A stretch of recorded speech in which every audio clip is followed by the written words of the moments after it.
जिस पानी ने रोग मिटाए, वो आज खुद उपेक्षा का शिकार है। पृथ्वीराज की बावड़ी आज भी हमें पुकारती है। क्या कोई सुनेगा?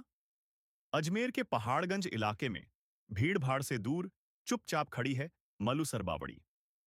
सैकड़ों साल पुरानी यह बावड़ी सिर्फ एक जलस्रोत नहीं, हमारी धरोहर, हमारी विरासत है। कहते हैं यह बावड़ी सम्राट पृथ्वीराज चौहान के काल की गवाही देती है। दो हिस्सों में बंटी, एक बड़ी, एक छोटी, लेकिन दोनों के सीने में आज भी इतिहास की धड़कनें महसूस होती हैं। छोटी बावड़ी के पानी को लोग चमत्कारी मानते हैं। वर्षों से लोगों ने यहां स्नान कर चर्म रोगों से राहत पाई है। कई परिवार तो पानी को घर ले जाकर भी इस्तेमाल करते रहे हैं। ये पानी कभी ना सूखने वाला प्रतीत होता है, जितना निकालो अगली सुबह फिर भर जाता है। लेकिन आज यह बावड़ी उपेक्षा की धूल में खो रही है।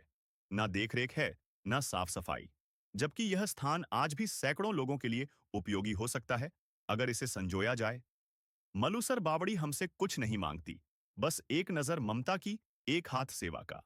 अगर प्रशासन और समाज मिलकर इसे सहेजें, तो यह बावड़ी सिर्फ अतीत की नहीं, भविष्य की भी अमूल्य निधि बन सकती है। सर जी, जो मलुसर बावड़िया है, यहाँ पे 2 बावड़ियाँ काबिज़ हैं और ये बावड़ी चौहान वंश के समय की है। और हमारे बड़े बुजुर्ग जो उनका कहना है कि एक बावड़ी में है जो परियां आके नहाया करती थी और राजा की रानी भी यहाँ पे आके नहाया करती थी। और दूसरी एक बावड़ी है जिसके अंदर सुना है कि ये चर्म रोग उस पानी से ठीक होते थे। और कहाँ तक सच्चाई है तो ये तो पुराने लोग को ज़्यादा पता है कि वो आप उसका एक और ख़ासियत उस बावड़ी की ये भी है कि उसका जो पानी कभी ख़त्म नहीं होता है। आज खाली करो तो अगले दिन वापस अपने भराव में आ जाएगी, वो सेम लेवल में आ जाएगी। तो मेरा तो कहना यही है कि अगर इस बावड़ी को अगर हम साफ़ सुथरा करके उसके पानी को फ़िल्टर करके आसपास के लोगों को दिया जाए, तो कहीं न कहीं लोगों को ये पानी मिलेगा और पानी की समस्या भी ख़त्म होगी। हमारा मानना तो यही है। अभी क्या हालत है उसका? अभी हालत ये है कि इसकी सुध लेने वाला कोई नहीं है बावड़ी की। गंदगी फैल रखी है और लोग हैं जो वो भी लापरवाह हैं कि जो मालाएँ होती हैं वो उसमें ठंडी करते हैं, उसकी वजह से दूषित पानी होता है और जलीय जंतु जो मछलियाँ वगैरह हैं उनको भी नुकसान पहुँचता है। तो सुधार तो जनता को भी करना पड़ेगा और प्रशासन से निवेदन है, जलदाय विभाग हो, चाहे निगम हो, चाहे कोई भी इस बावड़ी से जुड़े हुए डिपार्टमेंट जो भी हो, कि इस बावड़ी को साफ़ सुथरा करके इसके पानी को फ़िल्टर करके लोगों तक पहुँचाया जाए और ताकि ये बावड़ी का पानी लोगों को मिले।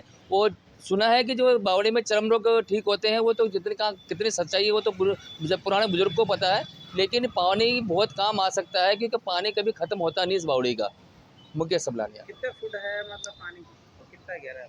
देखो, एक बावड़ी का पानी तो कम ही रहता है। उसका कारण ये है कि पास में एक और बावड़ी है छोटी, तो उसका पानी का पाताल फटा हुआ है। वो कहाँ से पानी आता है ये तो रहस्य है, लेकिन कभी खाली नहीं होता है ये। मुकेश सबलानिया करना चाहती है क्योंकि ये लुप्त हो रही है धीरे धीरे। ये मनुष्य बावड़ी एक ऐतिहासिक बावड़ी है। ऐतिहासिक बावड़ी है, इसमें पृथ्वीराज की परियां आके यहाँ पर स्नान किया करती थी इस पानी में। ये जो छोटी बावड़ी है शिव मंदिर के पास वाले, और एक बावड़ी उधर है, उसके अंदर घोड़े और उनके जो उनको स्नान किया कराया जाता था। उसको छोटी बावड़ी बोलते हैं, इसको बड़ी बावड़ी, क्योंकि ये गहरी बावड़ी है। वो उसमें कम पानी है, मतलब है चौड़ी मगर गहरी कम है। अच्छा, इस बावड़ी के पानी से चर्म रोग भी खत्म होते हैं। यहाँ से देश विदेश से लोग आके इसका पानी लेके इसे, जिसका चर्म रोग ठीक नहीं होता है, वो इस बावड़ी से पानी ले, मतलब एक केने भर के लेके जाते हैं और इस पानी से स्नान करने से इससे चर्म रोग भी खत्म होता है। सर, ये कितने साल पुरानी बावड़ी? ये पृथ्वीराज चौहान के टाइम की बावड़ी है। कम से कम 100, 150, 200 साल पृथ्वीराज चौहान जब से था, ये बावड़ी उन्हीं के नाम से ऐतिहासिक है। पहले यहाँ पर उनका शिलालेख भी था। वो शिलालेख अब क्या है कि बावड़ी ये बीच में कच्ची थी, बरकत का पेड़ था, बरकत का पेड़ गिर गया। इतना मतलब बहुत साल पुराना बरकत था, वो बावड़ी के अंदर गिर गया। उसको कटाने के अंदर, काट के उसको बाहर निकालने में 3 से 4 महीने लग गए।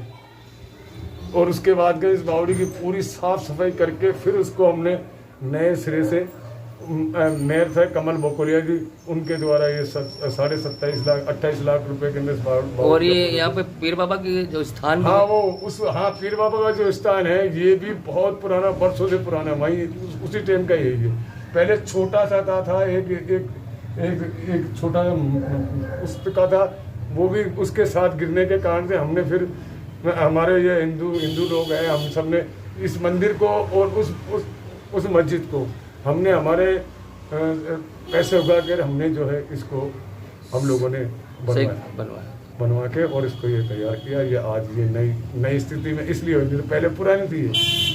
तो